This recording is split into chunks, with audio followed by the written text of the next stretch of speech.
नमस्कार दोस्तों, हमारे इस चैनल में आप सभी का स्वागत है। तो हमने JCERT किताब कक्षा 6वीं की अध्याय 6 तक पढ़ लिए थे। आज हम अध्याय 7 पढ़ने वाले हैं। तो अगर हमारे चैनल को सब्सक्राइब नहीं किए हैं तो प्लीज़ हमारे चैनल को जाके सब्सक्राइब कर दें और साथ ही बेल आइकन को दबा दें ताकि आने वाली अगले वीडियो की नोटिफिकेशन आपको मिल सके। आज हम इस अध्याय को पढ़ाने के बाद आपका कक्षा 6वीं की सामाजिक एवं राजनीतिक व्यवस्था की पूरी अध्याय ख़त्म होने वाली है। ये पूरी किताब को हम ख़त्म कर देंगे और इसके बाद हम क्लास 7 का स्टार्ट करेंगे। ठीक है दोस्तों, तो चलिए बिना लेट किए स्टार्ट करते हैं। आज का हमारा चैप्टर है अध्याय 7 आजीविका। तो ये आजीविका होता क्या है, पहले इसको समझते हैं दोस्तों। आजीविका का मतलब होता है रोजी रोटी, यानी लोगों का जो जीवन यापन का जो साधन होता है जिससे वे जीवन यापन करते हैं, उसको हम आजीविका कहते हैं।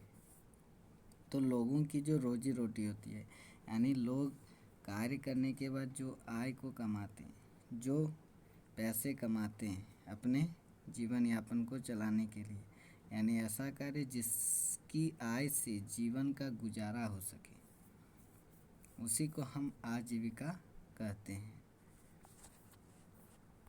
तो देखिए दोस्तों, यहाँ पे दिखाया गया है पिक्चर्स में विभिन्न प्रकार के काम धंधे आप लोग देख सकते हैं। यहाँ पे किस तरह की कार्य की जा रही है और आपको नाम बताने के लिए कहा जा रहा है।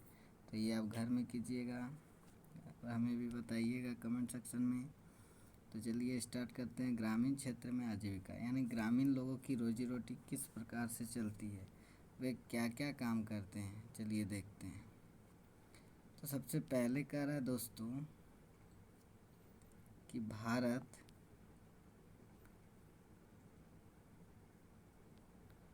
सबसे पहले यहाँ कह रहा है आप लोगों को कि भारत गाँव का देश है जहाँ देश की कुल जनसंख्या का अधिकांश भाग निवास करता है।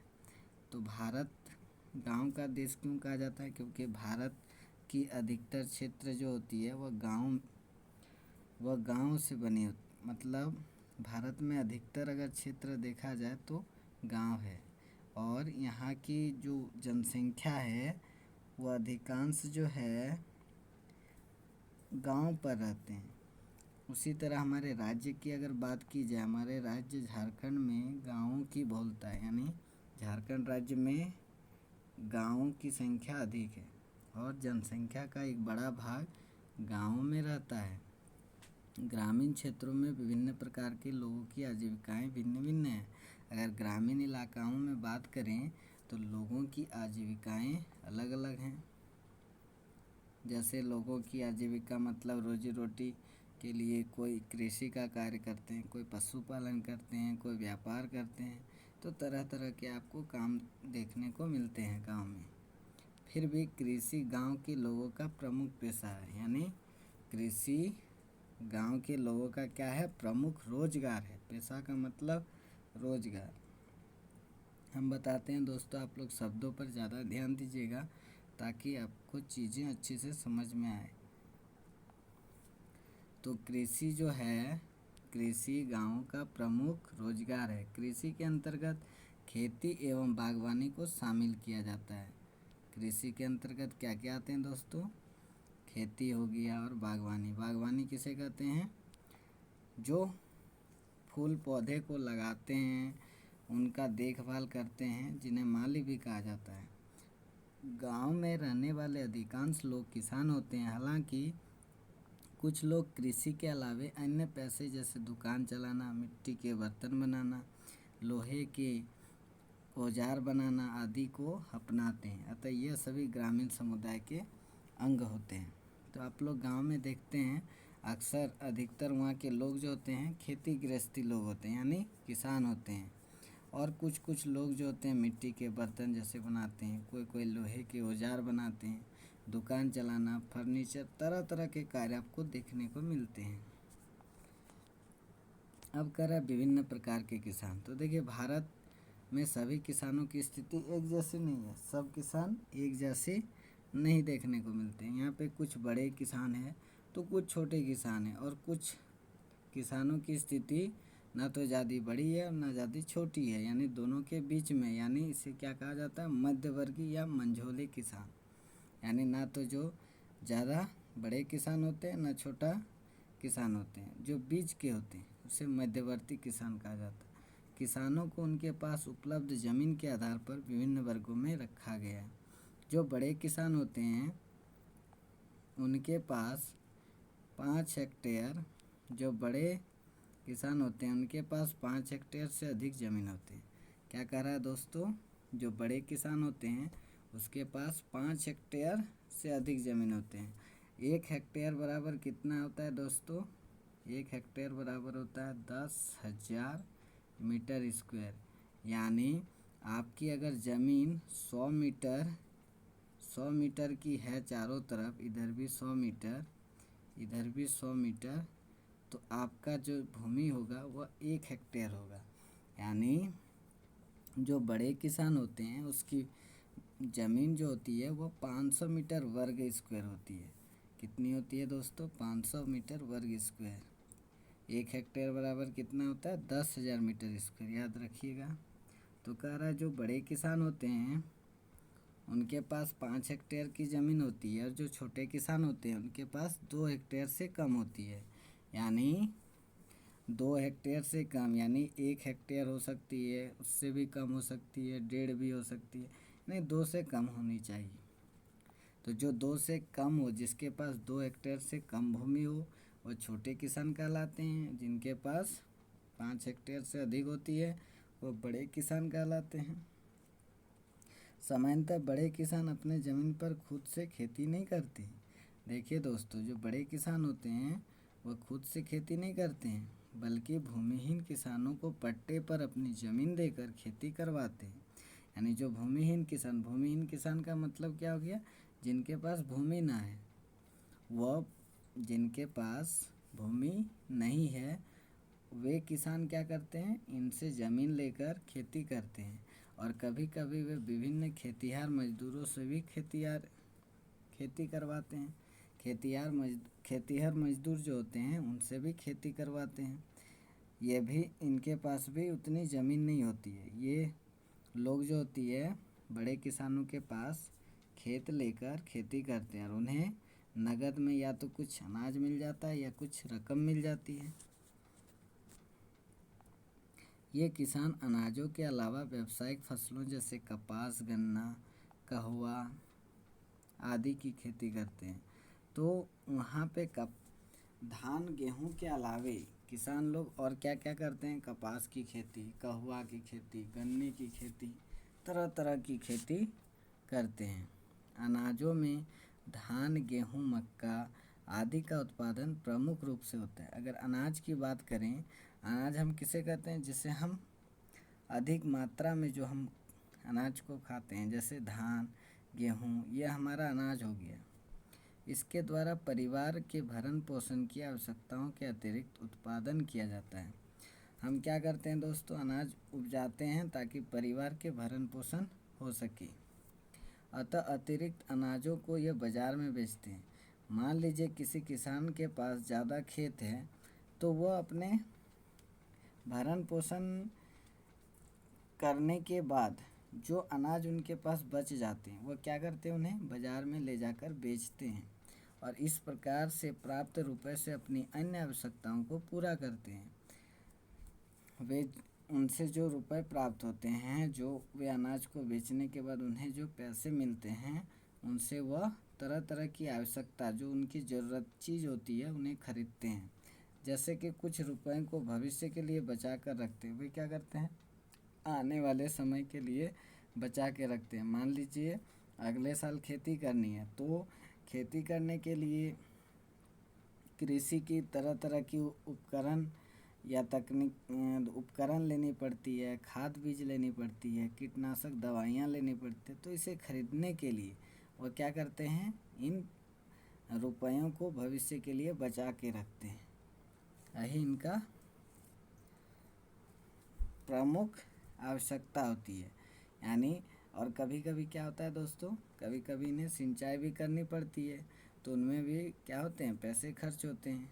जिनके अपनी जल की कोई सुविधा ना हो, तालाब ना हो या उसके आसपास कोई नदी ना हो, तो वैसे में उसे क्या करना पड़ता है दोस्तों, उसे जल को सिंचाई मतलब सॉरी सिंचाई करने के लिए उन्हें काफ़ी पैसे भी खर्च करने पड़ते हैं। अगर वह इस तरह ना करे तो उनके फसल क्या होंगे, मर जाएंगे। तो उस समय भी इनके पैसे क्या करते हैं, काम देते हैं। उसके बाद कह रहा है कुछ बड़े किसान कृषि के अलावा कृषि पर आधारित कुछ उद्योग जैसे चावल मिल, चीनी मिल आदि भी संचालित करते हैं। कुछ बड़े किसानों की बात करें तो वह कृषि के अलावा और क्या करते हैं, कुछ उद्योग दे देते हैं, छोटे छोटे कारखाने खोल देते हैं, जैसे चावल का मिल या चीनी का मिल, ये सब भी धीरे धीरे खोल देते हैं। और इससे क्या होता है, उनको काफ़ी मुनाफा प्राप्त होता है। पहली बात तो वे अनाज में कमाते हैं, उसके बाद क्या करते हैं, इन मिलों के द्वारा जो धान से चावल बनाते हैं उनमें भी इन्हें क्या होता है, काफ़ी लाभ होता है। यहाँ कहा जा रहा है कि यह इनकी आय के अतिरिक्त स्रोत है। यानी इनकी आय मतलब इनकी जो इनकम है वह अतिरिक्त इनकम है उद्योगों से। प्राय बड़े किसानों के पास ट्रैक्टर, हार्वेस्टर जैसे आधुनिक कृषि उपकरण होते हैं। कृषि उपकरण का मतलब कृषि के लिए लगने वाले जो औजार होते हैं। जैसे बड़े बड़े किसानों के पास ट्रैक्टर होते हैं, हार्वेस्टर होते हैं। इनसे क्या होता है, हार्वेस्टर से फसलों की जो आपका पिटाई जो हो गया, फसलों को झाड़ने के लिए काम लगता है। तरह तरह की कृषि उपकरण होते हैं इनके पास, जिसे कभी कभी ये किराए पर भी लगाते हैं। मान लीजिए जब इनके खेती हो जाते हैं तो ये क्या करते हैं, लोगों को किराए पर दे देते हैं और उनसे भी मुनाफा कमा लेते हैं। किंतु कृषि अथवा कृषि आधारित उद्योगों के लिए इन्हें बड़े पैमाने पर पूंजी की आवश्यकता होती है। लेकिन बड़े किसानों को बड़े पूंजी या बड़े पैमाने पर पूंजी की आवश्यकता होती है, जिसे ये बैंकों से ऋण के रूप में प्राप्त करते हैं। अब देखिए, किसानों को ऋण कौन देता है, कर्ज कौन देता है, तो बैंक देता है। वे बैंक के पास जाते हैं और ऋण को प्राप्त करते हैं। इनके बच्चे प्राय शहर के स्कूलों में शिक्षा प्राप्त करते हैं। अगर बड़े किसानों की बात की जाए तो उनके जो बच्चे होते हैं वह शहर में पढ़ते हैं। मध्य वर्गीय किसान प्राय अपने खेतों पर अपने परिवार के सदस्यों के साथ मिलकर कृषि का कार्य करते हैं। अब मध्य वर्गीय किसान की बात की जाए तो उनके घर, उनके परिवार में जितने भी सदस्य हैं, जितने भी लोग रहते हैं, सभी उस कृषि कार्य में लगे होते हैं। लेकिन कभी कभी मजदूरों को भी काम पर लगाते हैं। मान लीजिए कभी कभी क्या होता है कि खेती पर 2-4 लोगों की आवश्यकता ज़्यादा पड़ जाती है, तो उस समय ये क्या करते हैं और बाहर से मजदूर लगा लेते हैं। ये अपने परिवार के भरण पोषण मात्र के लिए ही फसल का उत्पादन करते हैं।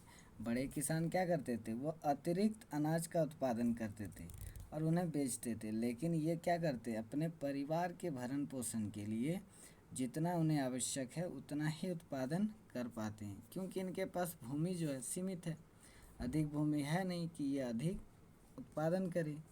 यह हमेशा परंपरागत औजार जैसे हल बैल से ही खेत की जुताई करते हैं।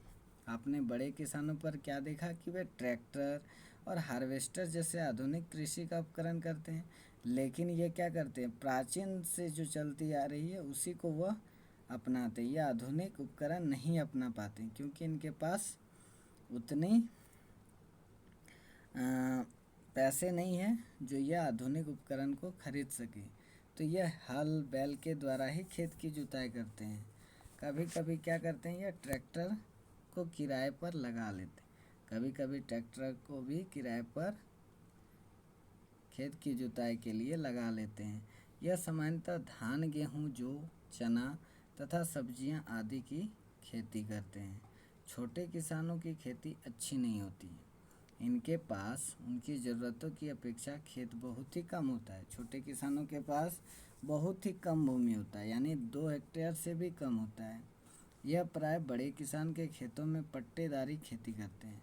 ये क्या करते हैं, बड़े किसानों के पास खेत लेते हैं। पट्टेदारी खेती मतलब खेत लेकर उस भूमि पर अनाज उपजाना और बदले में उसे कुछ अनाज या नगद की कुछ राशि प्राप्त करना या प्राप्त हो जाना, यही पट्टेदारी खेती कहलाता है। इसी विधि से चलती है।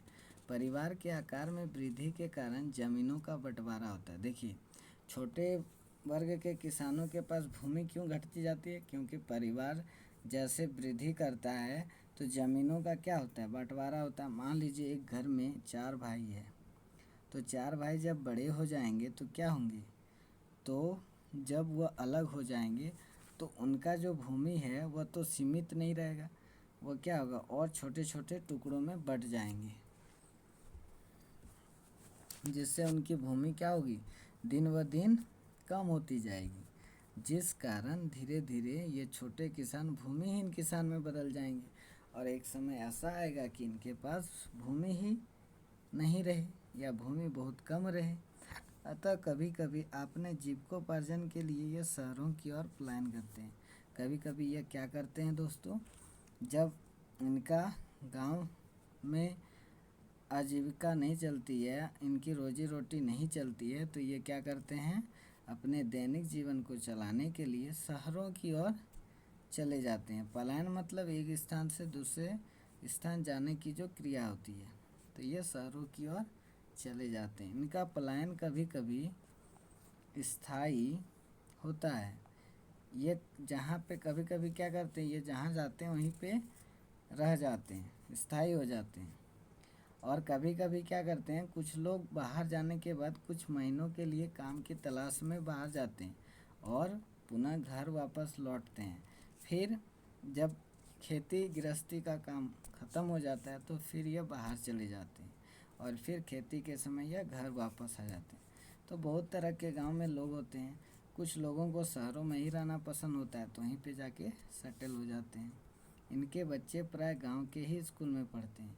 अब देखिए, छोटे वर्ग के किसान के पास तो उतनी रुपए होती नहीं है जो प्राइवेट स्कूल में पढ़ेंगे, तो इनके जो बच्चे होते हैं वह गांव में ही पढ़ते हैं और बीमारी की स्थिति में गांव की प्राथमिक स्वास्थ्य केंद्र ही इनका सहारा होता है। यानी गांव का जो प्राथमिक स्वास्थ्य केंद्र होता है उसी से ये अपना सहारा लेते हैं। मान लीजिए कोई इनके परिवार में कोई बीमार पड़ गए हैं तो वह प्राथमिक स्वास्थ्य केंद्र पर ही जाते हैं। लेकिन बड़े किसान अगर रहते हैं तो इनके जगह पे ये क्या करते हैं, बड़े बड़े हॉस्पिटल में जाते हैं। भारत में कृषि कार्य अभी भी वर्षा पर निर्भर है। भारत में बात करें तो अधिकतर किसान जो होते हैं वो वर्षा पर निर्भर करते हैं। जिस वर्ष वर्षा अच्छी नहीं होती, किसानों को कम उपज प्राप्त होते हैं। यानी जिस वर्ष मान लीजिए अच्छी वर्षा नहीं होगी तो फसल की पैदावार क्या होती है, कम होती है।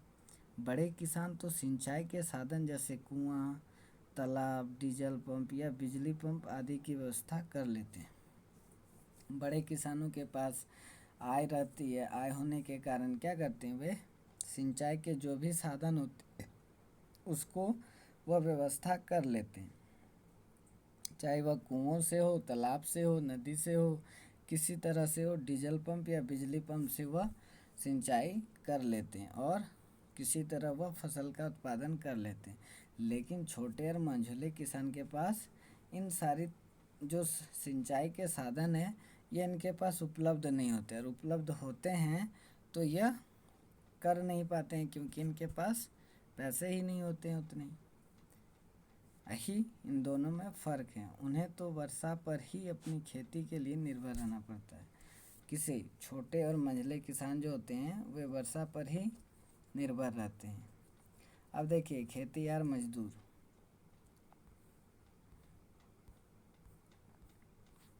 देखिए यहाँ पट्टेदारी खेती, जब कोई किसान, ये पहले पढ़ लीजिए, ये छूट गया था। जब कोई किसान किसी दूसरे की ज़मीन पर एक निश्चित शर्त पर खेती करता है तो इसे पट्टेदारी खेती कहा जाता है। यानी जब कोई किसान क्या करता है, मान लीजिए बड़े किसान के पास ज़मीन लिया, निश्चित शर्त को एक शर्त रखा कि हमको इतना अनाज दीजिएगा तो हम आपका खेती कर देंगे। तो एक निश्चित शर्त होती है और उस शर्त पर खेती किया जाता है। चलिए अब देखते हैं कि खेतिहर मजदूर क्या होता है। खेतिहर मजदूर क्या होता है या किस ढंग से अपना कार्य करते हैं। तो देखिए, गांव में रहने वाले खेतिहर मजदूरों की संख्या भी कम नहीं है। गांव में अगर खेतिहर मजदूर की बात करें तो इनकी भी संख्या बहुत ज़्यादा है। 5 ग्रामीण परिवारों में 2 परिवार आपको खेतिहरी मजदूर मिल जाएगा। इनके पास ज़मीन नहीं होती। देखिए, खेतिहर मजदूर के पास ज़मीन नहीं होती, यानी यह कैसा किसान हो जाता है, भूमिहीन। पहले भी बताएं, ज़मीन के नाम पर इनके पास केवल घर होता है। ज़मीन के नाम पर अगर देखा जाए तो सिर्फ इनके पास घर होता है, खेत उत नहीं होता है। यह प्राय कच्चे मकानों में रहते हैं। कैसे मकानों में दोस्तों? कच्ची मकानों में। यह अपनी ज़रूरतों के लिए बड़े किसानों के खेतों में मजदूर का काम करते हैं। ये क्या करते हैं दोस्तों? बड़े बड़े जो किसान होते हैं उनके खेतों में मजदूरी का काम करते हैं और उन्हीं मजदूरी से इनका आजीविका चलता है, यानी रोजी रोटी चलता है। खेती में कई तरह के काम शामिल होते हैं, जैसे खेत तैयार करना, बुआई, रुपाई, निराई और कटाई। जैसे किसी भी फसल को उगाने के लिए पहले खेत को तैयार करना पड़ता है, जुताई करना पड़ता है, उसके बाद बुआई करना पड़ता है, उसके बाद रुपाई, उसके बाद उसको निराई, यानी खरपतवार जो खेत में बढ़ जाते हैं कीटनाशक के द्वारा, और उसके बाद उसे हाथों के द्वारा निराई किया जाता है। जब फसल पक जाता है तो उसे कटाई किया जाता है। उसका फसल को घर लाने के बाद उसकी छटाई की जाती है। तो तरह तरह के इसमें बहुत क्रिया होते हैं फसल के तैयार होने तक। इन सभी कामों में मजदूर की आवश्यकता पड़ती है। देखिए दोस्तों, फसल जो होती है उसमें काफ़ी मेहनत भी लगता है और इसमें काफ़ी मजदूर की भी ज़रूरत पड़ती है। चूँकि गांव में साल में कुछ ही महीना कृषि का कार्य होता है। अब देखिए, कृषि का कार्य जो गांव में होता है वह साल भर नहीं हो पाता है। क्यों नहीं हो पाता है? क्योंकि वर्षा जो है वह साल भर तो होती नहीं है। साल भर तो होती नहीं है, बरसात के मौसम में ही खेती होगी। तो ये लोग वर्षा पर ही निर्भर रहते हैं ज़्यादातर किसान, जिसके कारण यह साल भर खेती नहीं कर पाते हैं। मान लीजिए इनके पास अगर सिंचाई जैसी सुविधा होती, सरकार अगर इन्हें सिंचाई जैसी सुविधा अगर अभी उपलब्ध करा दे तो यहाँ पे क्या होगी? खेती होने लगेगी, 12 महीने खेती होने लगेगी। जल के अगर स्रोत मिल जाए तो 12 महीने खेती होंगे। ऐसी स्थिति में शहरों में काम की तलाश में ये क्या करते हैं? पलायन करते हैं, मतलब दूसरे एक जगह से दूसरी जगह जाने लगते हैं। कभी कभी अपने या अन्य गांव में संचालित ईंट भट्टियों में काम की तलाश में ईंट भट्टों में भी काम की तलाश करते हैं। कभी कभी ये क्या करते हैं दोस्तों? अलग अलग तरह तरह के कार्य करते हैं, जैसे ईंट भट्टी का काम हो गया और बहुत सारे काम हैं। वर्तमान समय में खेतिहरी मजदूरों में भी अपने बच्चों की शिक्षा के प्रति जागरूकता बढ़ी है। अगर वर्तमान समय में देखा जाए तो खेतिहर मजदूर भी अपने बच्चों की शिक्षा के प्रति जागरूकता बढ़ी है, यानी अपने बच्चे को शिक्षित करना वह भी चाहते हैं। पहले के समय लोग सिर्फ खेती गृहस्थी में लगे रहते थे, वे शिक्षा पर उतनी जागरूकता नहीं थी। लेकिन अब धीरे धीरे क्या हो रहा है, इसमें परिवर्तन हो रहा है। चलिए, ये एक अच्छी बात है। सभी लोग अगर देश में शिक्षित होने लगेंगे तो भ्रष्टाचार कम हो जाएंगे। तरह तरह का जो कृषि लोग खेतों में कार्य करते हैं वो आधुनिक तकनीक का प्रयोग करेंगे तो उपजाऊ क्या होगा? ज़्यादा होगा। तो अगर बच्चे शिक्षित हो जाएं, देखिए कहा जाता है कि शिक्षा जो है वह विकास का अगला कदम है। यानी जब तक हमारे पीढ़ी शिक्षित नहीं होंगे पूर्ण रूप से, तब तक देश में सही रूप से तरक्की नहीं होगा। ना गरीबी मिटेगा, ना भुखमरी मिटेगा, ना देश का विकास होगा, ना भ्रष्टाचार कम होगा। अगर बच्चे शिक्षित हो जाएं, बच्चे समझदार बनने लगें तो क्या होंगे? वह एक अच्छे समाज का निर्माण करेंगे। तो इस प्रकार अगर किसानों में भूमिहीन किसान हो चाहे खेतीहर किसान हो, जो भी किसान हो, छोटे वर्ग के किसान हो बड़े वर्ग के किसान हो, सभी ने अगर यह सोचे कि हमारे बच्चे जो हैं अच्छे शिक्षा प्राप्त करें, शिक्षा के प्रति अगर जागरूक रहें, तो समाज आने वाले समय में हमारा समाज जो है एक अच्छा समाज बनेगा।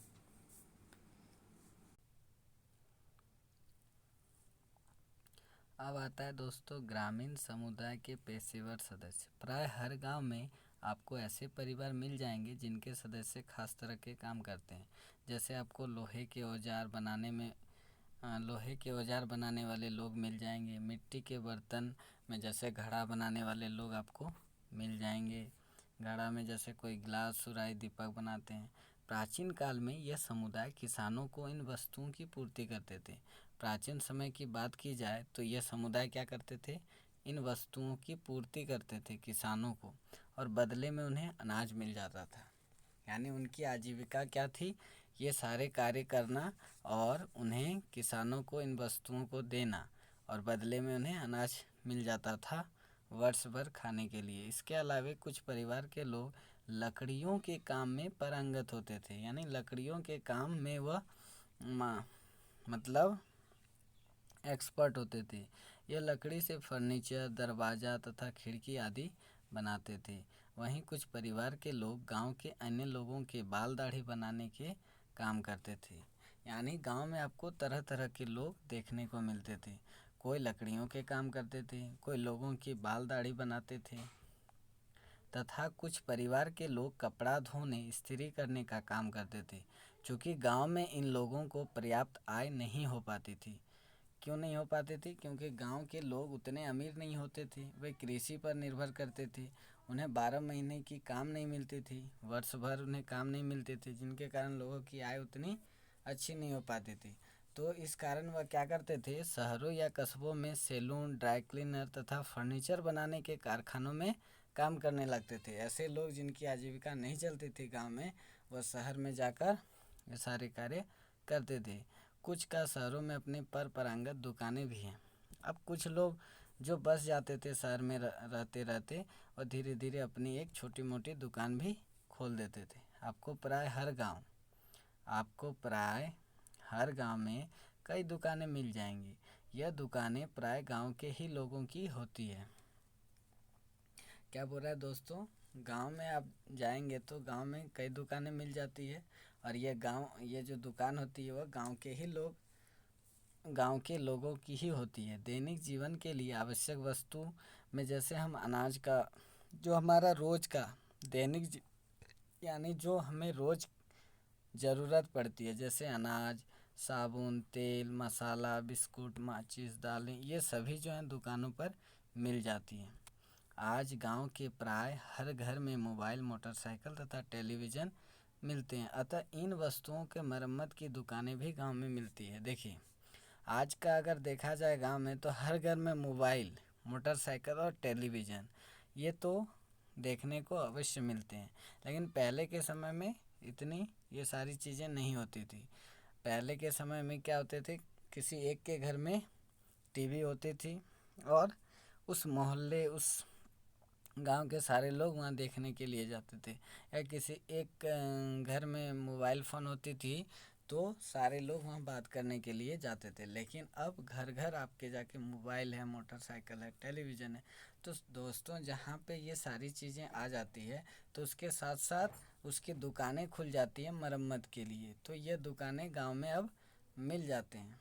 गांव के लोग इन दुकानों पर वस्तु खरीदने तथा सेवा प्राप्त करने के लिए आते हैं। वे वस्तुओं की नकद या उधार खरीद सकते हैं। अब देखिए, केस अध्ययन कर रहा है नेतरहाट गांव के लोगों की आजीविका। नेतरहाट हमारे झारखंड राज्य में स्थित है।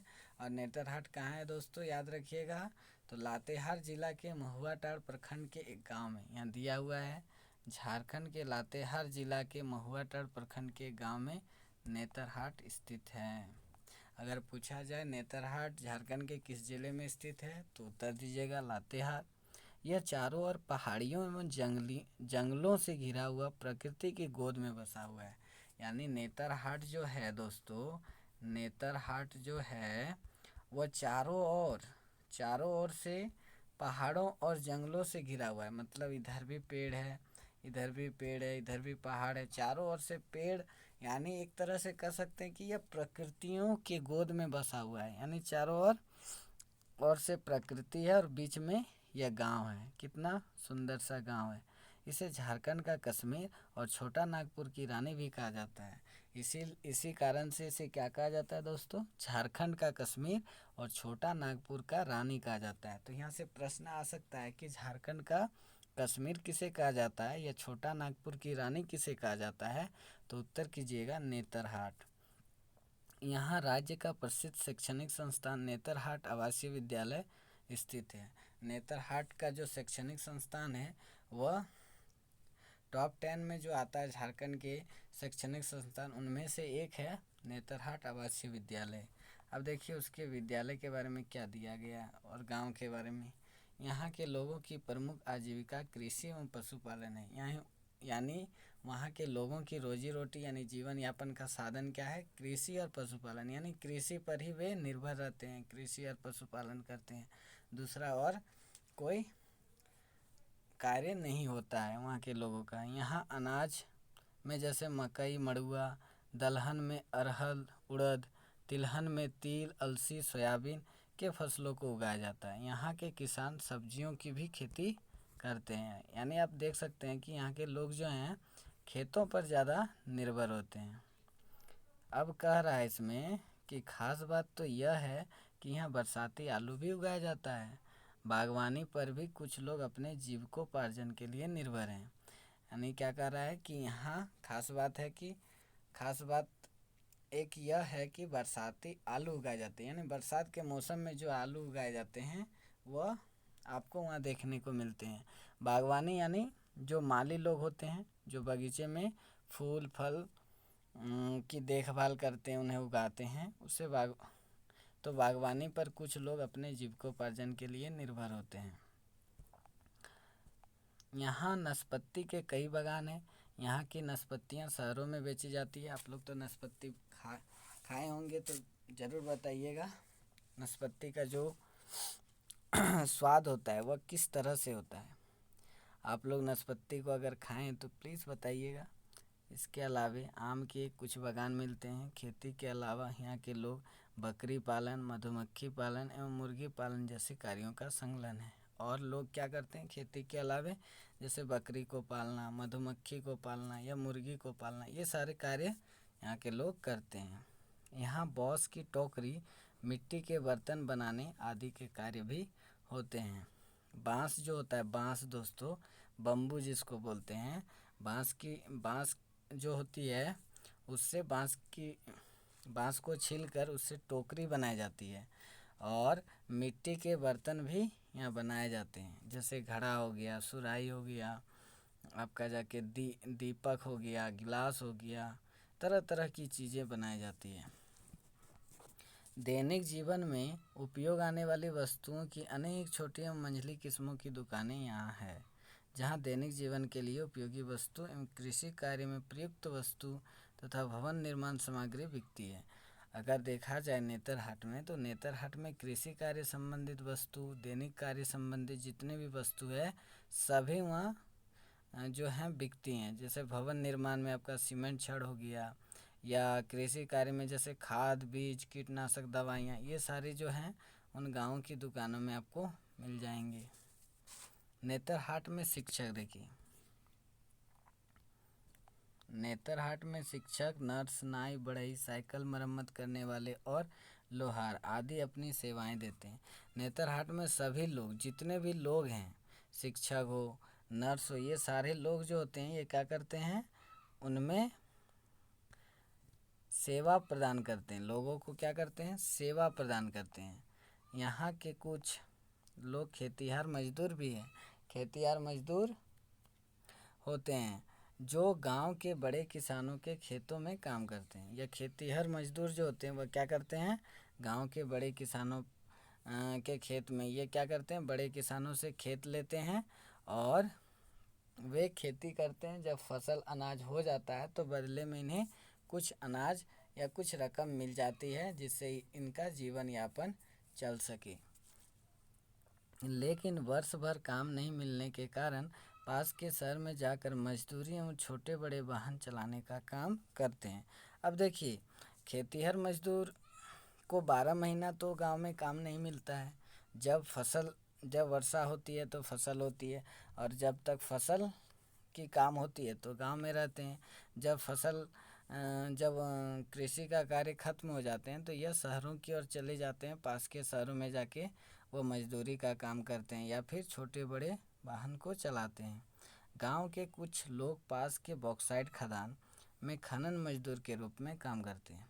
अब नेतरहाट के गांव के लोग क्या करते हैं, और दोस्तों, एक बॉक्साइट खदान जो है वहाँ पे जाके खनन करते हैं, यानी उसकी खुदाई करते हैं, और मजदूर के रूप में वह काम करते हैं।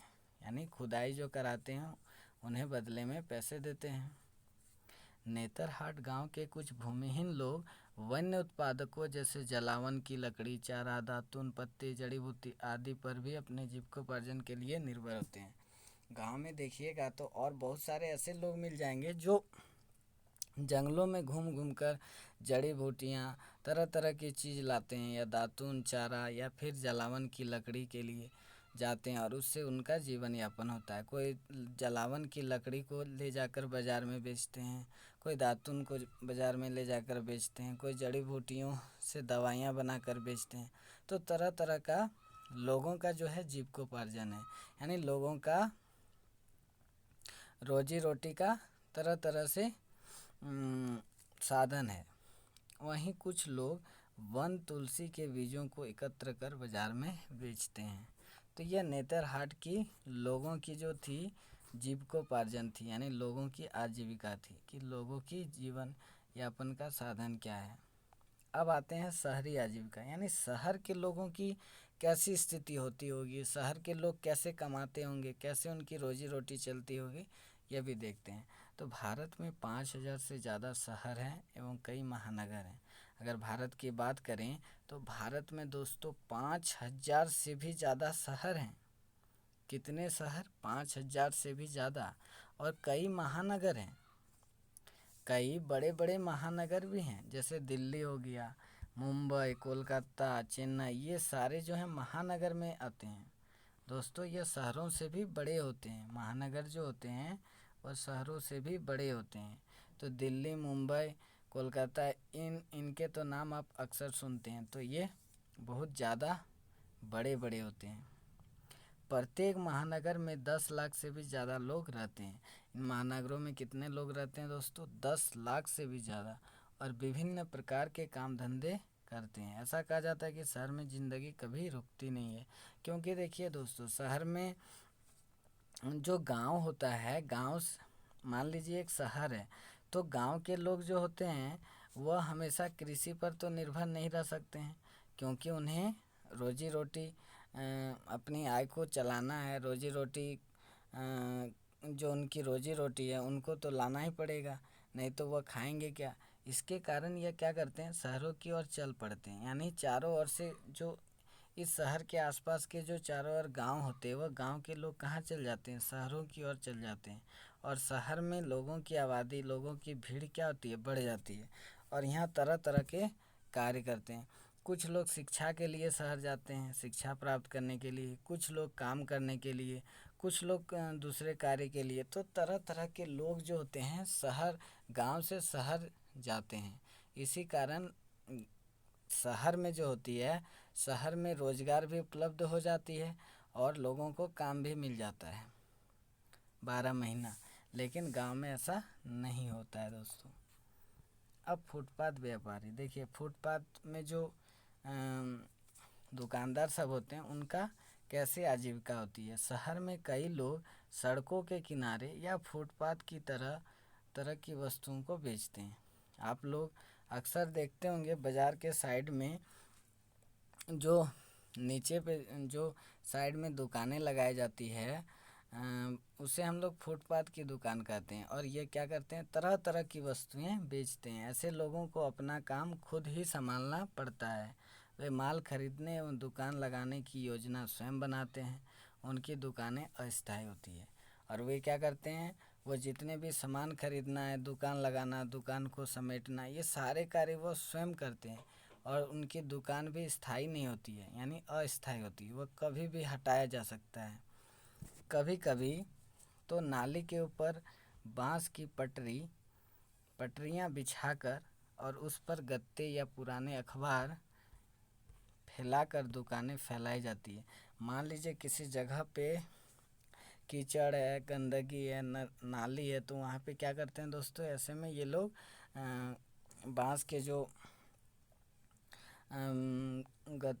गत्तेदार जो पटरियाँ होती है बांस की, उसको बिछाकर और उसमें कुछ कागज़ प्लास्टिक देकर क्या करते हैं, उसे अच्छा से बिछाया जाता है और उसमें अपनी दुकान को लगाया जाता है। धूप और बारिश से बचने के लिए खम्भों या तिरपाल या प्लास्टिक की शीट चढ़ाया जाता है।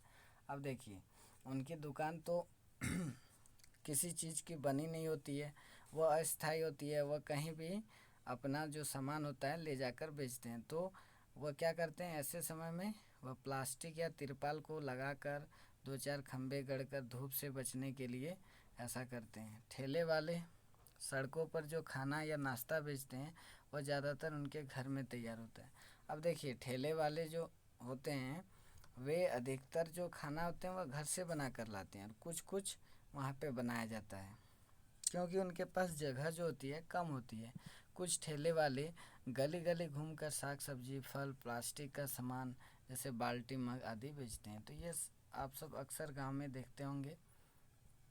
अब कह रहा, हमारे देश के शहरी इलाकों में लगभग 1.5 से 2 करोड़ लोग फुटपाथ और ठेलों पर सामान बेचते हैं। कितने दोस्तों, हमारे शहरी इलाकों में देखा जाए तो लगभग 1.5 से 2 करोड़ की आबादी जो है वो फुटपाथ और ठेलों पर सामान बेचते हैं। यानी सोचिए कितनी बड़ी आबादी है। इनके कार्यों से शहर की यातायात व्यवस्था प्रभावित होता है, अतः पुलिस कभी भी उनको दुकान हटाने को कह देती है। देखिए, इनकी यातायात व्यवस्था से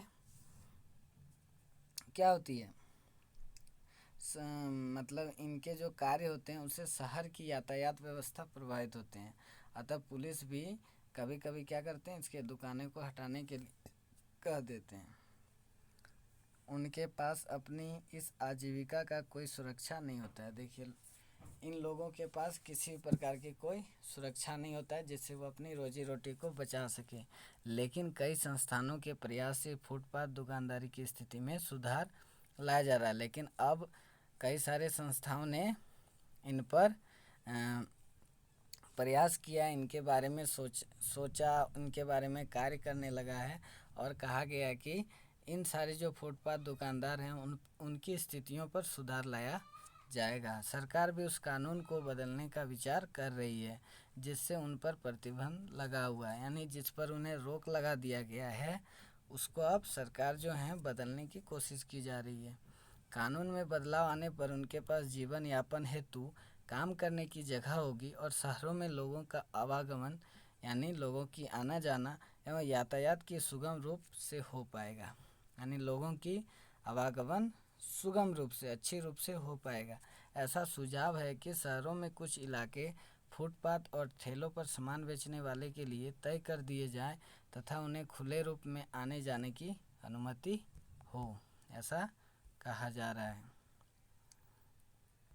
तो दोस्तों, वीडियो काफ़ी लंबी हो चुकी है और इसकी अगली क्लास में हम इसे पूरी तरह से कवर कर देंगे। तो यदि हमारे चैनल को सब्सक्राइब नहीं किए तो प्लीज़ चैनल को सब्सक्राइब कर दें और साथ ही बेल आइकन को दबा दें। अगर वीडियो अच्छी लगी हो तो प्लीज़ लाइक, कमेंट, शेयर ज़रूर करें। धन्यवाद दोस्तों।